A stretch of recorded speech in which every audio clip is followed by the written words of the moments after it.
médico veterinário, amigo dos animais, Dr. Robson Góes. Seja bem-vindo aqui ao nosso Panorama 95. Bom dia.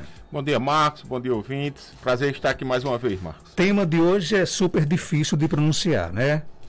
Prolapso de glândula da terceira pálpebra. Foi até fácil, né? O nome aí para resumir, olho de cereja. E aí, Dr. Robson? Isso, Marcos. Vulgarmente, esse prolapso dessa glândula da terceira pálpebra, ela é chamada de olho de cereja. Por quê? Porque fica uma bolinha vermelha no canto do olho. Os cães, os gatos, os animais, nós também, seres humanos, nós temos uma terceira pálpebra, embora que em alguns ela de forma atrofiada. Mas nos animais ela é bem aparente, tá? Você consegue ver no canto do olho uma terceira pálpebra, onde ela possui uma glândula, e essa glândula ela é responsável pela produção de 30 a 50% da lágrima. E essa terceira pálpebra ela serve para, além de proteger o olho, também ela é responsável por espalhar de forma satisfatória essa lágrima e facilitando assim a lubrificação do olho e a proteção da nossa córnea. Quando ocorre o processo inflamatório da terceira pálpebra, ela pode ocorrer por diversas formas, pode ser por trauma, pode ser por processo inflamatório, pode ser por obstrução do canal onde sai a lágrima, e ela vai hipertrofiar, vai prolapsar, ela vai aumentar de tamanho e passar a ser visível no canto do olho, onde essa inflamação, essa glândula, ela pode perder a sua função. Ela pode diminuir assim, por estar inflamada ou por estar obstruída, diminuir a liberação da lágrima para o olho, e esse olho pode começar a apresentar alguns problemas, que seriam a questão do olho seco. E esse olho seco, ele pode propiciar o aparecimento de úlcera de córnea. Então a gente se preocupa. O tratamento para esse caso, muitos profissionais eles lançam mão inicialmente de tratamento medicamentoso, porém ele não surte tanto efeito. O correto é que você faça uma cirurgia. Antigamente as pessoas utilizavam a cirurgia de remoção dessa glândula e, consequentemente, quando retirava essa glândula, o olho deixava de ter uma lubrificação satisfatória e começava a apresentar esse quadro de olho seco e dava muito problema de úlcera.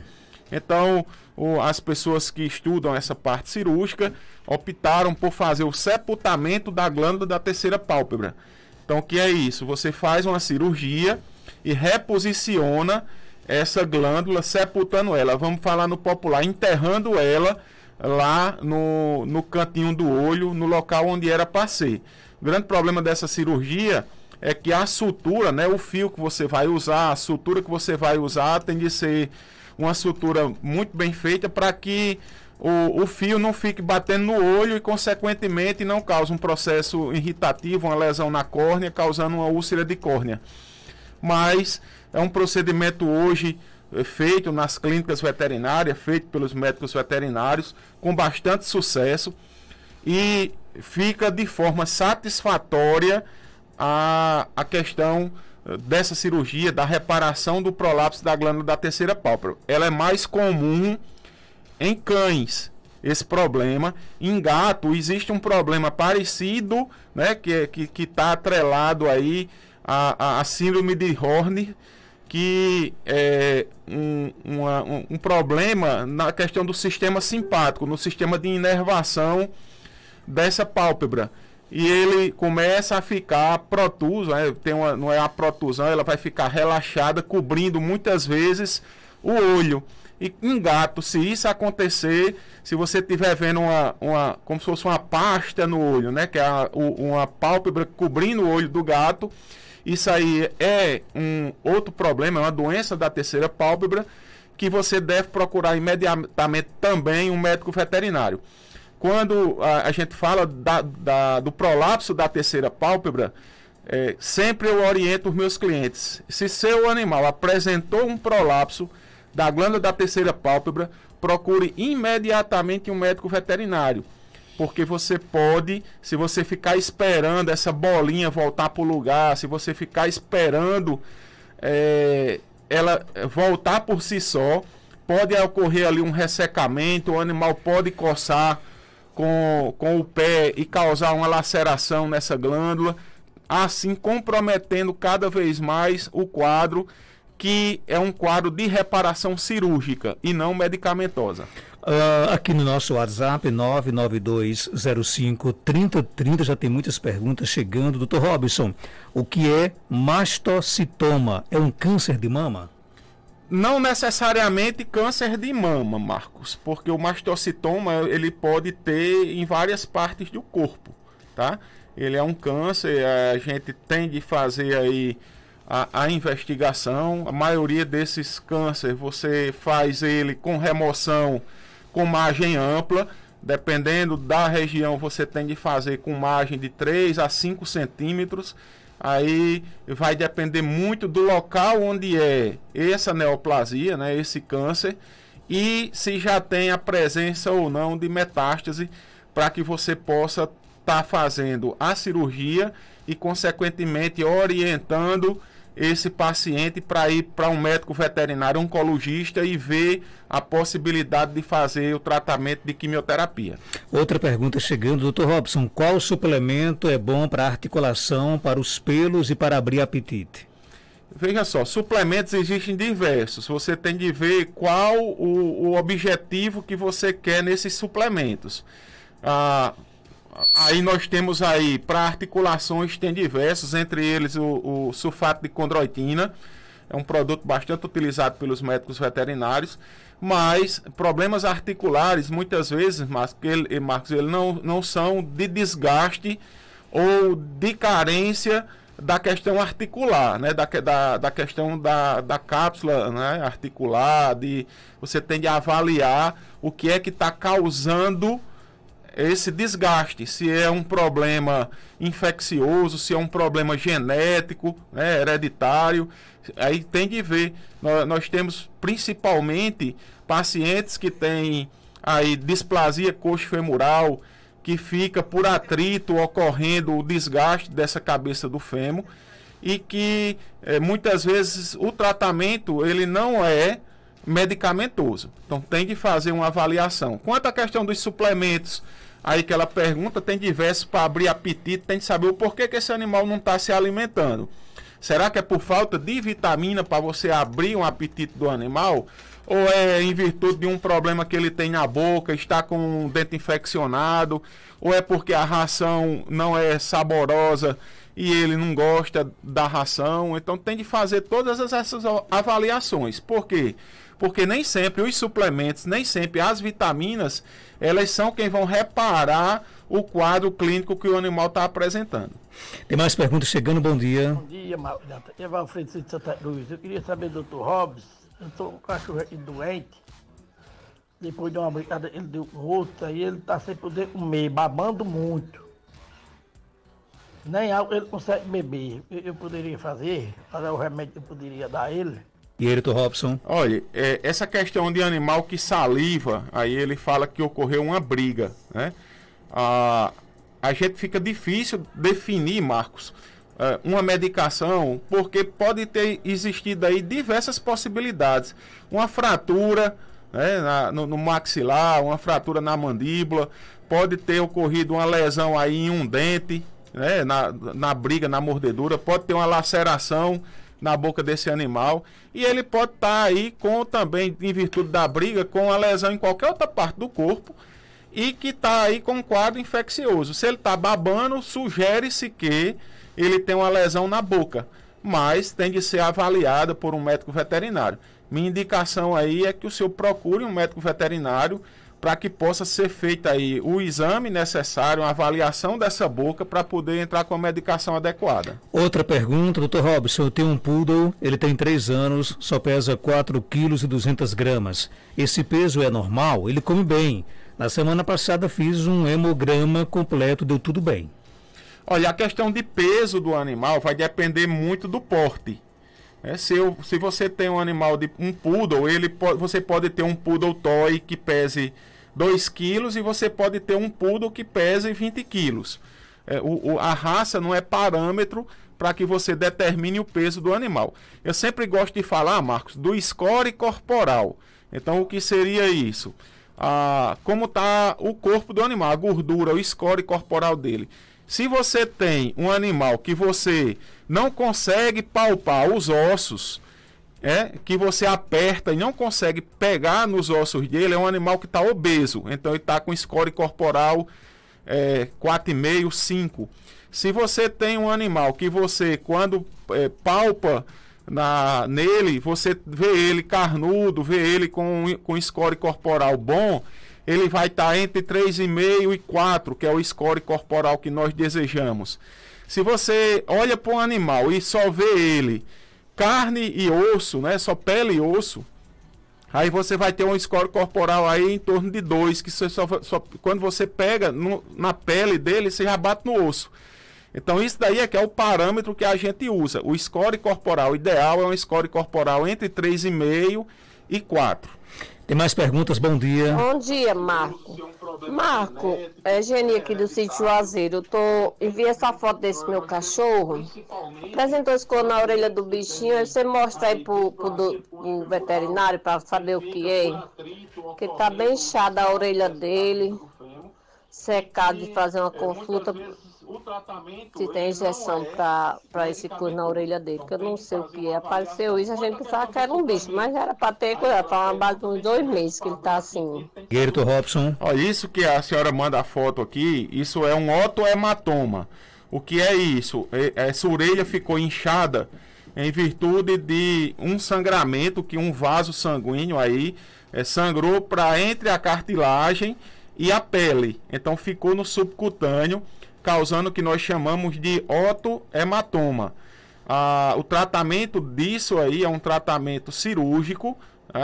Os médicos veterinários realizam a drenagem desse sangue, desse coágulo que muitas vezes fica no subcutâneo, e o animal ele vai retornar ao quadro. Muitas vezes esses otohematomas eles estão relacionados a outras doenças, como otite, por exemplo, ou algum ácaro que tem o ouvido e o animal coça demais e a unha causa um atrito e rompe esse vaso. Pode estar relacionado também a problemas de doença do carrapato, problemas de leishmaniose, que seria calazar, que o animal começa a apresentar quadro de plaquetas baixas, de anemia, que também facilitam aí, quando ele coça, facilita o extravasamento desse sangue para o subcutâneo, causando esse otohematoma. Dr. Robson, bom dia. Notei que meu gato está coçando muito as orelhas e está ficando sem pelo em algumas partes da orelha. O que é que pode ser? Isso aí pode ser desde uma otite, que seria um processo inflamatório no pavilhão auricular, que elas podem ser externas, internas. Essa otite, Marcos, ela também pode, aí esse paciente, ele está com ácaro, é bastante comum esse animal, os gatos principalmente, coçarem a orelha em virtude de ácaros que tem dentro do ouvido, mas também, como ela fala que tem áreas de alopecia, áreas sem pelo, em gato é bastante comum. Nós também temos a presença de sarna, presença de fungo, presença de infecção bacteriana. Então, a indicação nessas situações é uma avaliação clínica por um médico veterinário. Um ouvinte pergunta aqui o seguinte: Dr. Robson, como tirar o mau hálito de animal? Primeira coisa que você tem que fazer é escovação diária. Todos os dias? De preferência, Marcos. Se tem um mau hálito, você propiciar a escovação diária, porque você consegue essa putrefação. Esse mau hálito, ela é uma putrefação. Então ficou ali alimento, as bactérias começam a digerir esse alimento, causando esse mau hálito. Você fazendo a escovação, a tendência é que esse mau hálito vá diminuir. Porém, quando já existe instalado a presença de placas bacterianas calcificadas, que seriam os tártaros, esses tártaros eles facilitam o acúmulo mais ainda de alimento, muitas vezes causando um processo infeccioso na raiz do dente, sendo necessária fazer a exodontia, fazer a extração desses dentes e a remoção dessas placas bacterianas, que seria o tratamento, a tartarectomia, né?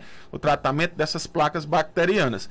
Então, fazendo isso, você consegue reverter aí e tirar esse mau hálito, mas a dica faça a higiene bucal do seu animal, seja do seu cão, seja do seu gato, diário ou no mínimo uma vez por semana.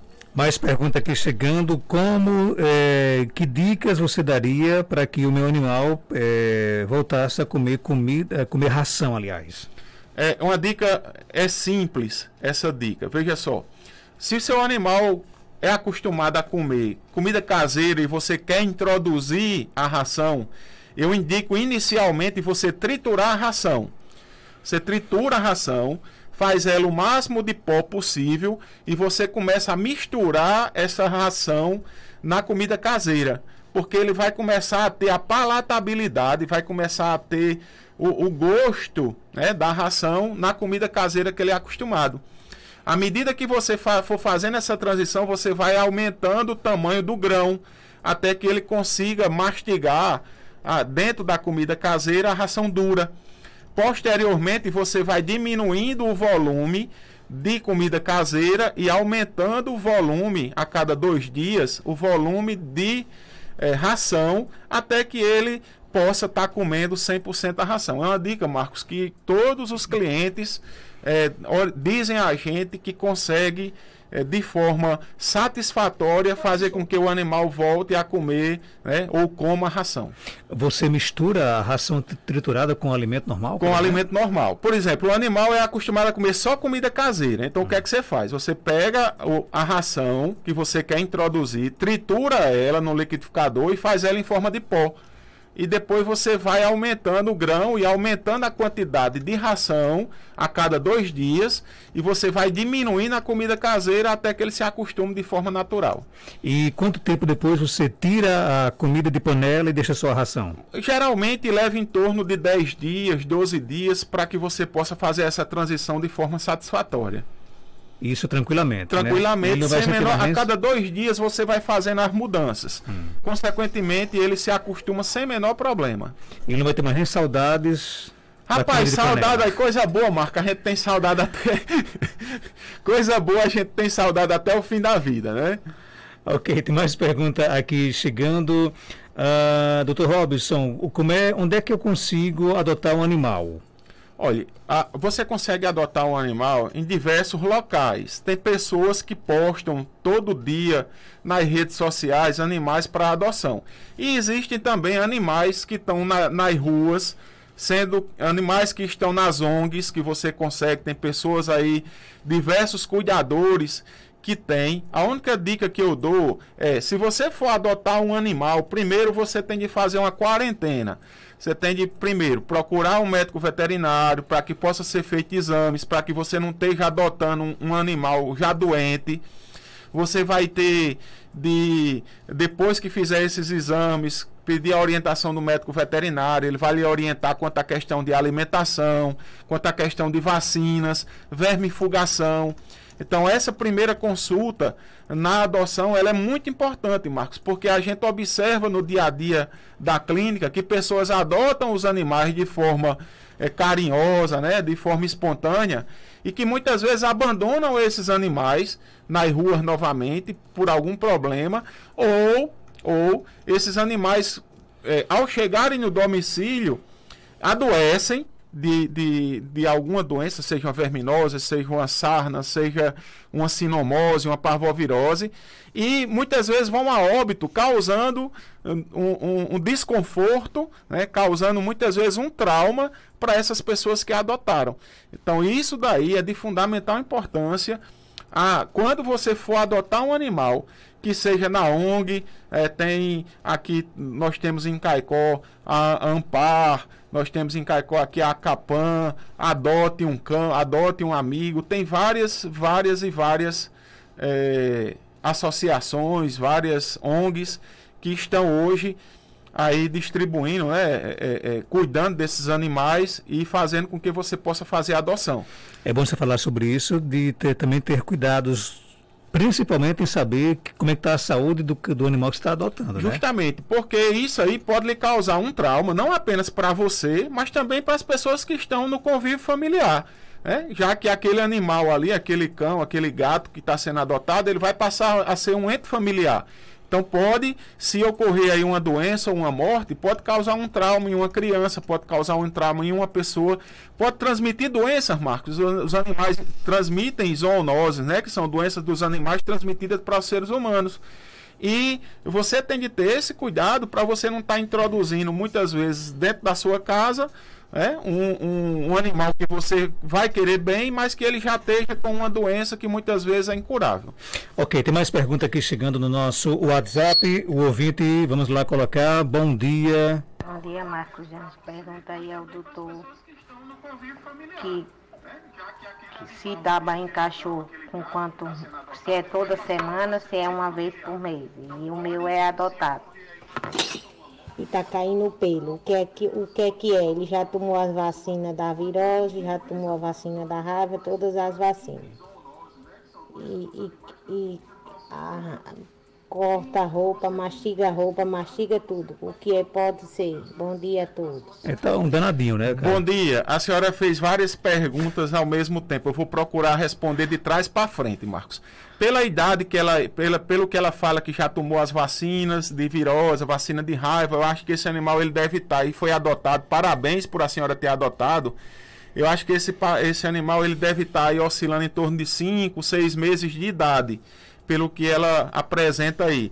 Então, nessa fase, ela diz que ele está destruindo tudo, mordendo tudo. Nessa fase, o animal está com a troca dentária. Os filhotes estão caindo os dentes de leite, que são os dentes descidos, e nascendo os dentes definitivos. E eles mordem bastante para tentar romper a gengiva e facilitar a queda dos dentes descidos, e para os dentes definitivos. Nessa fase também ocorre, ela fala da queda de pelo. Nessa fase também ocorre a troca de pelo. O animal ele troca pelo todo dia nasce, todo dia cresce. Mas é quando ele perde a pelagem aí de filhote e começa a ter o pelo definitivo. A preocupação é se a senhora estiver vendo áreas de alopecia, quer dizer, esse pelo está caindo, mas está ficando sem pelo, sem pelo, tem áreas sem pelo, aí sim é um problema dermatológico que tem de ser avaliado. E quanto à questão, a primeira pergunta dela é de quanto tempo dá banho. Eu oriento que o banho deve ser no máximo, em cães, no máximo uma vez por semana, tá? E aí no mínimo uma vez por mês. Agora em gato não, o gato ele faz banho diário, ele faz banho de língua, ele próprio faz sua higiene. Aí o gato, pessoas podem estar utilizando aí uma vez por semana ou também uma vez a cada 30 dias, mas de preferência a cada 30 dias. Me ajude aqui nessa pronúncia, né? Eu tenho Shih Tzu. Shih Tzu, hoje eu estou craque nas pronúncias aqui, né? Shih Tzu de 4 meses. E o ouvinte pergunta, é indicado dar banho com sabão de coco? Olha, o pelo do animal, ele não tem o mesmo pH que o pelo do ser humano tem. Então, os shampoos, eles são adequados aos pHs. Os shampoos que você utilizar para dar banho em cão e gato, ele deve ser específico para a raça. O sabão de coco, Marcos, tem pessoas que utilizam, mas ele não tem uma indicação. Esse que é vendido para limpar roupa, o pH é totalmente diferente, do pH que é utilizado para banho de cão e gato. Dr. Robson Góes, ele é médico veterinário, está na Clínica Veteripet, na Rua Augusto Monteiro, 569, aqui no centro de Caicó. Telefone 3421-1263. Você pode seguir aí a Veteripet no Instagram, gente. instagram.com/Veteripet. Obrigado e até sexta-feira, se Deus quiser. Obrigado, Marcos, e um bom final de semana a todos. 8h14,